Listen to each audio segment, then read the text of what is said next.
Luciano. Aurélio. Iremos apresentar a senhorita Perro para o caminho que é o fantasma. Em certo dia, uma senhora comprou uma granja que estava em um lugar distante da cidade.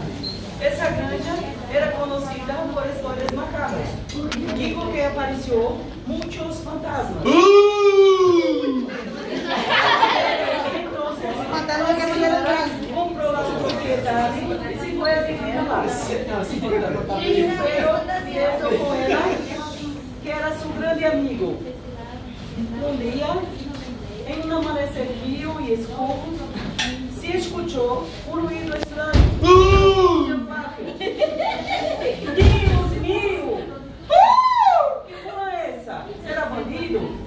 Então, a senhora se levantou de sua cama, tomou um palo e receberam que os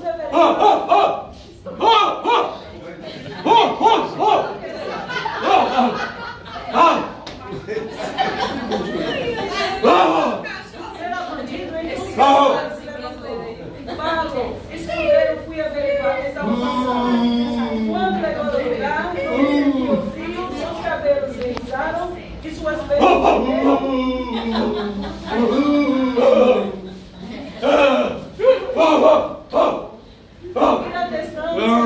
Viveram na distância, era uma figura perto da dama, e uma pessoa muito valente que caminhou ali hacia a ferida, se apressou, golpeou na ferida